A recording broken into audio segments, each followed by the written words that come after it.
check it out. But, guys, let's begin the second hour where we started the first hour. We talked some Cavaliers. Mm-hmm. We talked mostly about the Jaylen Brown situation. They didn't get him, blah, blah, blah. But now let's talk more specifically about the Cavs. Obviously, there is crazy buzz right now for the possibility of LeBron James returning to Cleveland for a third, and we assume final time. This is likely his last season, but I'm not counting LeBron out from anything.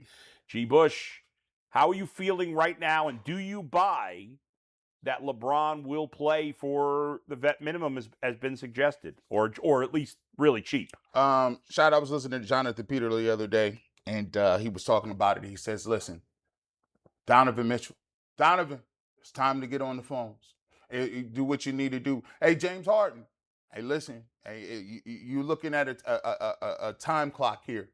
The clock is ticking.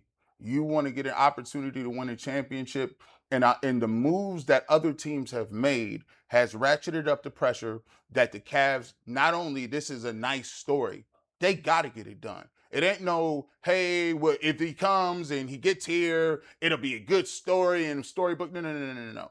What the 76ers just did, and going out and getting Jaylen Brown, putting him with Edgecombe and Maxey and Joel Embiid improved. The Raptors now have Scotty Barnes and Kawhi Leonard. They feel that they're good, feeling good about themselves, right? Detroit Pistons feel like they're gonna, they were the number one seed. They extending and moving up and still staying in that top 6 area, right? You look at what's going on in with the rest of the teams in the East, not to mention the big move, Giannis in Miami. So instead of now this look like, oh, the Cavs can do this and be cool. No. The Cavs have to get this done. It's starting to be real sparse. It's getting late early. You need to land LeBron James. You need to put him into this lineup. And if LeBron is interested in still consistently going out there and compete for a championship, you ask the question, will he take the minimum? Not only should he do the minimum, he should do the Price is Right. $1. Bid $1.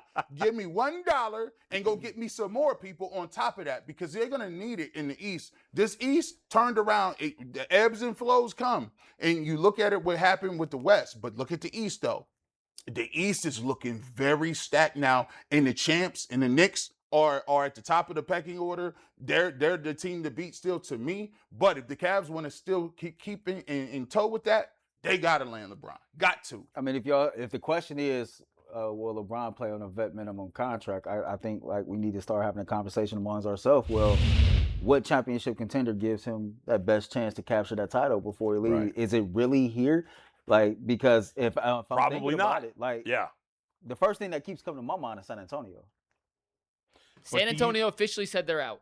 They're out. They did? They signed Tobias Harris. Their roster is full. San Antonio's out. But Philadelphia has reportedly reached out to LeBron now. To Earl's point, it's a good question. Like, clearly the Cavs are not the best option in terms of if championship is the number one priority. Right.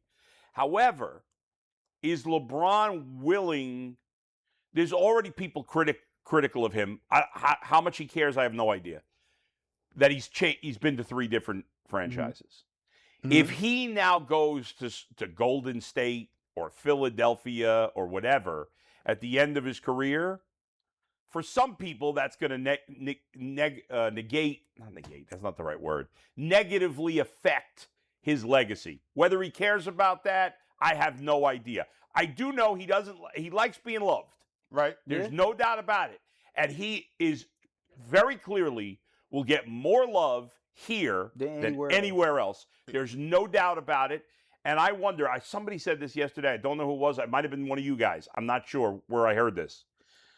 But you wonder, remember how fans treated Bronny? Like, everybody cheered for Bronny, and like Bronny was taking crap all over. People were making comments about him and being really nasty and negative. And Cleveland embraced him. Yeah. And Cleveland cheered for him.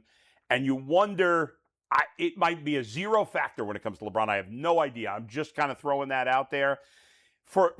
In my mind, for LeBron, there's no negative hit in any way if he goes to the Cavs. Any other team, there's going to be some people that are give him.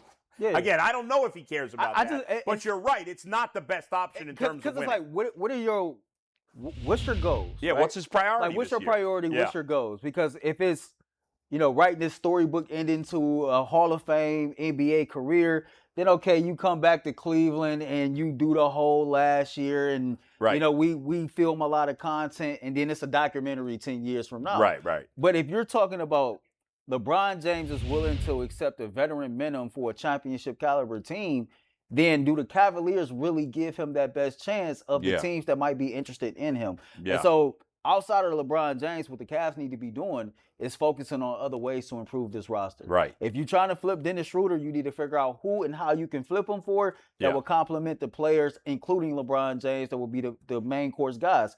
Same things for a guy like Max Strus, even Sam Merrill, if it came down to it. That's true. And so if you want to get LeBron on a minimum deal in Cleveland, then you need to be making like moves around that to see if I can build up a roster that to him appeals to be a championship caliber roster outside of just Evan Mobley, James Harden, and Donovan Mitchell.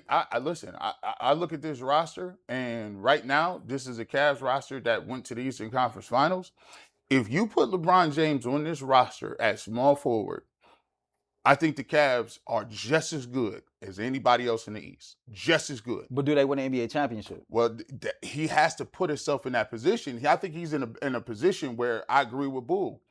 At his level and stature, he can't go too many other places. Like if he went to Golden State, that would, okay, that Golden doesn't. State. Like if you were saying, okay, people saying, oh, go to San Antonio or go to OKC. Yeah. Where he's at this today, you got to think about like there's only a couple of people in his sphere where they can even talk legacy talk. That's the Magics, the Birds, the Kareems, the Michaels. Yeah. The rest of the people that are in the NBA right now can't even mention legacy talk because they ain't even at that point. Right. So for LeBron, he's thinking about it like this. First of all, where will I go that I'm going to be appreciated? I think what hit him the most was he ain't never going to be known as a Laker. It just dawned on him. Like they'll say it was a nice run, cool. Nobody cried when he said, hey, I'm not coming back. Yeah, right. In Miami, he's not. No, they care about Pat Riley and Dwayne Wade and Alonzo Mourning. Yeah. He's not known as it. Nobody cried. In Cleveland, it's different. It's different. We cried twice. Yeah. And he understands one thing.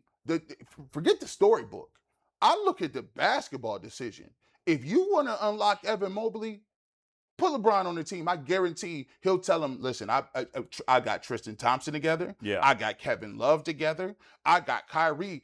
Kyrie was by himself, and we got him to the promised land. If you tell me that they all sitting in a room with James Harden, Donovan Mitchell, because they don't already rip Donovan Mitchell off. Yeah. A lot of people, they feel like Donovan Mitchell, you a good scorer. They've written you off. If you really want to get to a point where you can be known as one of the best, James Harden, your career is, you want to cement your Hall of Fame career, go get LeBron James and stop playing around. And I will say, Mike, before we go to you, they do need some other tweaks on the roster, but Sam Merrill is a guy, if I got LeBron, I'm not trading Sam Merrill. He's a shooter. Perfect fit. Oh, he is a LeBron type of guy. Stand right there. Yeah, I'll get you the ball. And shoot. That's all you got to do. And Merrill is a perfect fit. It's a great additive point to who kind of elevates Dennis Schroeder, their game goodbye with LeBron. Don't need Schroeder because you have more ball handling already. We got two other nuggets of news in the LeBron circle other than the vet minimum report yesterday. First and foremost, there are reports that LeBron is in talks to produce a documentary on his next season. If he's going to produce a documentary, it feels like the coming home chapter of it makes a lot more sense than going someplace he hasn't played. And also, if you believe in the predictive markets, after the documentary news and after the vet minimum news came out yesterday on Kalshi and Poly Market, LeBron went from being favored to landing Golden State, massive change in the odds, to being favored to land with the Cleveland Cavaliers. I am fully admitting I don't understand how the prediction markets work, so don't ask me how that works. All I know is both Poly Market and Kalshi went major flop or switch from Golden State at 1 to Cleveland at 1. So who's 2, 3, 4? Is it Golden State, Philly? The Miami was 3 in both. Oh, Miami. Yeah, that makes sense. Those are the only 3 that are on the predictive markets that. Yeah, Miami is interesting. I because they've improved, obviously. Yes. and he obviously played there. I don't know. I mean, look, I selfishly want him to come here because it'll be exciting. Even if they don't end up winning, at least there's a reason to watch when he plays. It's just going to create. Well, I think we can, especially if it's his last year, we will be able to maybe enjoy the ride with LeBron more than ever. yeah. Because when LeBron came back the second time, it was like, talk to me in the finals. Right. I'll see you then. You are correct. But we would enjoy the ride with his final year, I think. That's another good point. Talking basketball. When we was doing shows at the time, for those people that don't know, my God. it got to a point where nothing they did in the regular season mattered. All we cared about was the Golden State Warriors and Steph Curry and that mouthpiece, and how we would need it, and how we needed. That could have been paused, but that was crazy too. But I'm gonna just keep talking like it was nothing. Yeah. But that's all we cared about. We didn't care they lost to the Hawks or whatever. And even the Eastern Conference was a foregone conclusion. That's but it. Now you tell me this. This is the storybook. And LeBron, if you listening, bro, stop playing around. If you want the ending that you want, you know that you broke the scoring title. Everybody in LA was worried about sunshine and weather. You won 2 titles in Miami. Guess what? Nobody, we show up halftime wearing all white and, they ain't care. But here, it matters, bro. From the time you step back listen, we love the Browns. Shedeur Sanders is rocking right now. That's all people talk about is the risk. But guess what? You want to get back into the contention, you'll be on the bottom line every week. Every week. What are the Cavs doing? Cavs national television games. You're driving around. You're feeling good. And at this point in your life, you don't even care no more, bro. You already got it. It's just heightened. Cavs is on national TV all the time now. It's going to be crazy. But it's another level. It's another level. Like I'm just saying, the Cavs is on national TV. They all the are. time now. You're right. You're right. But even more, I think. Yeah. They'd have more than 50% of their games would be on national. No, for sure. Yeah. More than 50. It'd be like that. And real quick on the vet minimum report, it would make an absolute world of difference to the Cavs if he were willing to play on the vet minimum, as opposed to having to sign and trade for him or sign him to the tax mid-level exception or non-taxpayer mid-level exception. In its simplest form, if he signs on the vet minimum, they would have the option to make other moves via trade, bring in someone else on the mid-level exception before it hard caps them at the first apron. So hypothetically, who? I'll give you a name. Yeah. Hachimura. Oh, free agent right now. In theory, if LeBron signs on the vet minimum, you'd have money to bring in Hachimura if he's the best player they could get on the. I think he makes the most sense with their Did roster. you see I watched the playoffs. Did you see what Hachimura was doing last year? He was good in the playoffs. He was lethal from 3. What did he shoot? 50% or something stupid? They got swept in the second round, but he was really good in the first round against Houston. But the difference is if LeBron were to come on the mid-level exception and/or they had to do a sign and trade, they would not have that money to use on someone else. If he came on the vet minimum, they could give another player to help fill out this roster. Like, if to me, if you're LeBron, you're either like, you guys got to pay me the maximum amount, or I take the minimum. Because what's the point of the mid-level exception? I'm with you. Just so he gets paid a little more. If he's willing to take less money, he's probably going to be willing to take. All right, so who's the richest man in the NBA? Him. LeBron by a lot. He's made the most money over his NBA career of anyone ever. Yeah. Bro, it's $2. It's the equivalent of him taking the mid-level section is the equivalent of you being like, you walking down the street, you got a good job, 2 family income, and somebody say, can I have $1? You're like, oh, okay. Do you know how much money LeBron's made from just NBA contracts? Almost $1 billion. Not that close. He's probably 500 million? 531 million. Okay. He got a lifetime Nike deal. Lifetime. That's just NBA. That's just NBA contracts, not endorsement. Yeah. Well, you can't compare it to guys in the past. Watch this. The money's much bigger. Watch He's this. a billionaire. So watch this. His Nike deal 23 years ago was what? 100 million? Yeah. 100. So what's he getting now? 23 years. Just the interest on that 100 million. Bro, he don't need no. Listen, LeBron, you know what? Nobody will remember none of that money. You know what they're going to remember? If you win a championship when they thought you was done. They think you finished. They think you're done. You're not winning no more. I don't think people think LeBron finished. They won't. Hey, look, Like LeBron went from the third option to the number one option and won them a playoff series single-handedly by itself. I mean, he was still great in the playoffs. Yeah, I mean, he's still a top 20, 25 player in the right, NBA. but I think G's right in that I don't think people think, and it's fair. He doesn't impact winning the same way he used to. I mean, he's not in his prime anymore. We all know that. He was the best player in basketball. He's not the best player in basketball anymore, but he's still excellent right around 20. I asked Jason, I said, Jason, do you believe that LeBron is still in a mindset of, I want to win championships? Because the thing is, we talked about chasing Jordan. Yeah. One of the reasons I don't feel like you can go to Golden State is, do you really want to go? Steph got 4. Yeah. Steph already got the 4. Kobe got 5, right? Mm-hmm. And my thing is, listen, Kobe is great. He got 5. But if you can get a 5th ring in Cleveland and you did it twice, bro, are you serious? And by the way, if he plays well enough, I think he can sign a deal where it's 1 in a player option. And if you can win now, and think about it, you got time to develop an Evan Mobley where you still got Donovan in his prime. Evan Mobley will come along. You got some other dudes. You still theoretically have time to catch Jordan. If you can, I'm telling you, you get another one, the conversation's still open, bro. Your conversation, a lot of people going to write you off and say it's always Jordan, but you done already got the scoring lead. You done already done it. So come on back. Let's get it done. Do your documentary, and we could be lit. Come on back, but the Cavs need to make sure that they are making other moves that complement the players that they want to be the mainstay players. We can talk about LeBron James coming back and how exciting it is and cool to cover him and this, that, and the third. But can this team make it to the finals and win the finals? And that's the part you got to talk about, right? Yeah. Because James Harden ain't going to play no defense. You really ain't counting on LeBron James to play no defense, and they're both older.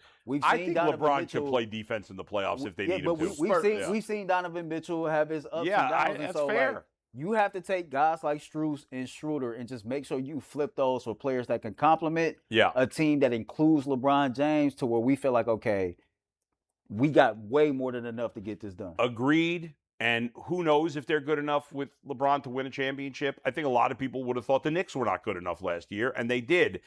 But their best chance is with LeBron. Absolutely. Yes. Especially at this point. I mean, you can't get a better player than LeBron. I mean, I don't see a realistic better player than LeBron. No. So that's it. Without LeBron, I'm very confident they're not going to win a championship. I think LeBron has a reserve tank. It's the Goku factor. Yeah. You never count Goku out. Never. Don't count Goku. He got a leftover reserve. It don't matter if it's freeze or cell. He got a factor. And I actually think that if he gets comfortable and turns it back on and says, I think we can win here. Yeah. I think there's a level they can get to in spurts in the playoff. But you are right. Yeah. Other people want to step their game up. James Harden. You gonna like Evan Mobley. You still got to show up. And I actually think from a basketball standpoint, McNuggets, I would like to keep Strus. He is a shooter. I like to keep Merrill. You look at what LeBron traditionally does. Yeah, those two definitely fit. Schroeder's the one who's the odd but man to out, your point, but you got to. I mean, you can't keep Merrill and Strus, can you? I mean, you could. Why not? They're both shooters. You could keep both. But Earl, to Mike's point before, if he does sign with the vet minimum, you still have the mid-level exception to get. If you got Hachimura, that's a good player. That's a good addition. Yep. And then maybe there's a trade. I don't know. Let me ask you this last thing, Mike. I don't even know if this makes sense. You guys tell me, but is there a scenario where they could trade for Anthony Davis, and would that be worth it?